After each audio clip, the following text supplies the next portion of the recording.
Hey everyone, it's Vritti. Welcome to my channel. In today's video, I'm going to show you how you can do bounce lettering. So let's begin. So first of all, what is bounce lettering? So I'm going to do normal lettering and bounce lettering, and I'm going to show you guys the difference over here. So here I've written down the word creative in two different ways. So when we talk about the difference in the two, you can obviously see that all of these letters in the first one are exactly of the same size, whereas over here you can see that some of them are coming down, whereas some of them are there of the same size. So this is what you call bounce lettering. Let me elaborate more.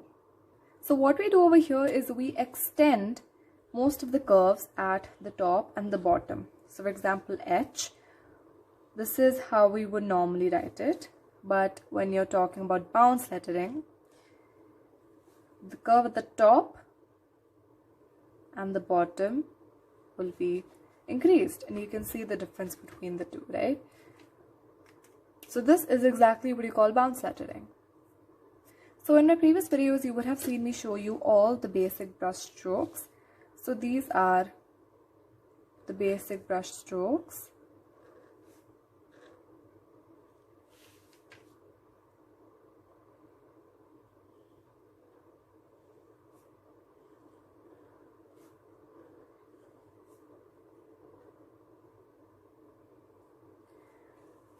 So now in bounce lettering, what we do is we basically just extend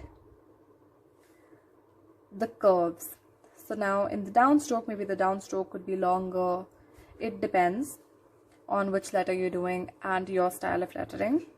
So for example, an overturn stroke can be longer at the top, and underturn stroke can be longer at the bottom. A compound curve can actually be of two different types. It can be either longer at the underturn stroke, or it can be just bigger at the overturn stroke, or maybe both. So here what we're doing is we're bouncing the strokes.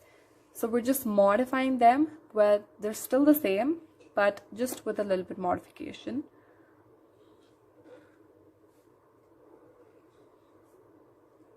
And then there's nothing much to the ascending loop, descending loop, and the oval stroke. So now to implement this in actual lettering, we take a word, and I'm going to write it down normally.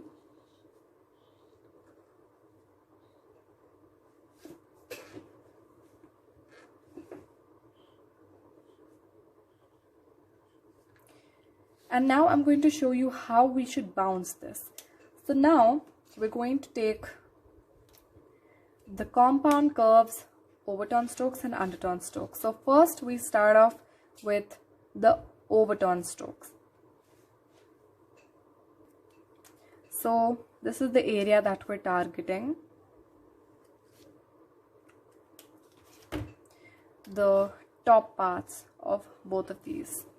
So if you see, this is a compound curve. So we take this part and then we take this part. Now we bounce it. So what we do now, we come to this part and we make it bigger at the top. Again this part.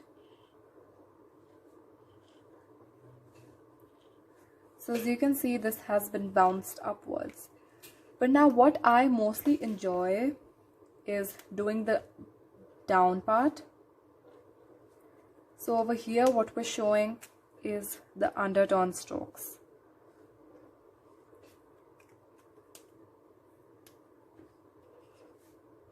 These are the areas that we're targeting. So now when I bounce this part, so we already have the upper part bounced. Now we bounce the below part. Upper part already. Next comes down. And then we have a bounce lettering. Now this can be actually done in different ways. If you don't want this kind of lettering and we just want to bounce the below part, then we can also write it down like this. So we write H, and the up part is actually normal. We don't make it that high, and we just bounce it from below. Again, just from below. There. I'm going to write down all the alphabets, and side by side I'm also going to do the bounce form of it so you can see how it looks.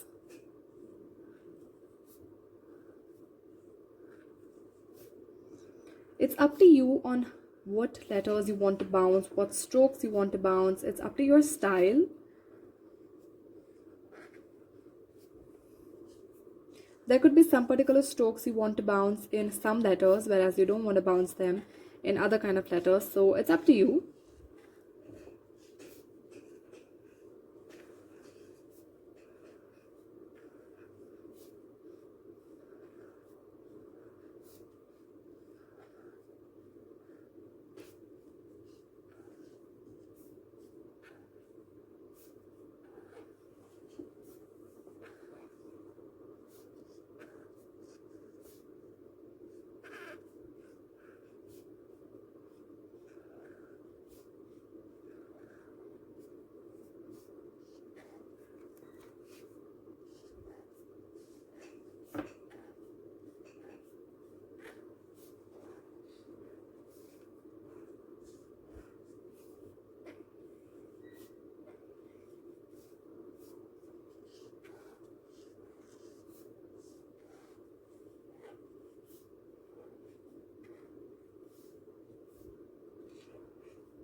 Oh, I forgot to make another W, so I'm going to do that right now. There. Next thing that I wanted to talk about is the sizes. So when you look at the sizes over here, everything is of the same size, right? And that's really important. That's one of the golden rules of calligraphy or hand lettering, and that is everything should be in its sizes. Of course, there are exceptions to that. Like bounce lettering, for example, it does exceed the sizes in some areas, but still we stick to the basic sizes. Now we look at this one. So as you can see, you can't actually see that it's following a particular size. So if we take the base, at least there should be a baseline, but we can actually not see a proper baseline over here. If you see, it's not one same line as over here. Whereas at the top as well, there should be one line that it's following, except it's not actually following anything. So this is why sizing matters. Now when we look at the sizes, this is definitely an improved version of the previous one, because first of all, it has a baseline that every single letter is following.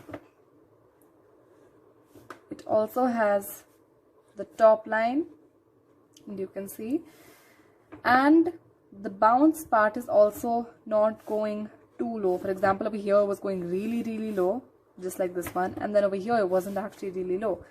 So it should all be more or less at the same level. Now I wanted to talk about one more thing. So for example, we take the letter H.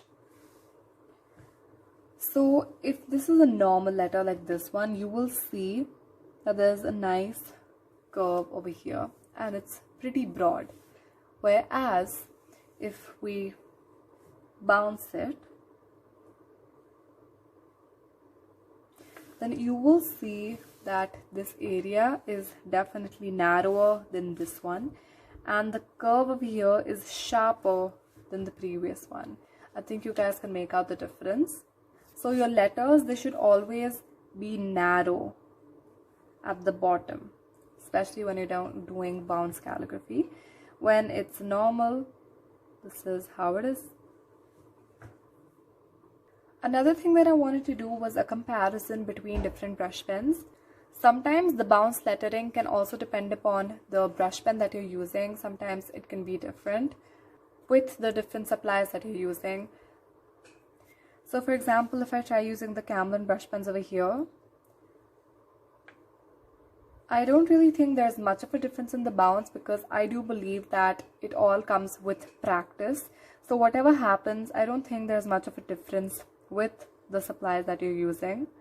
It's all about the practice. Now when I use the Tombow Dual brush pen,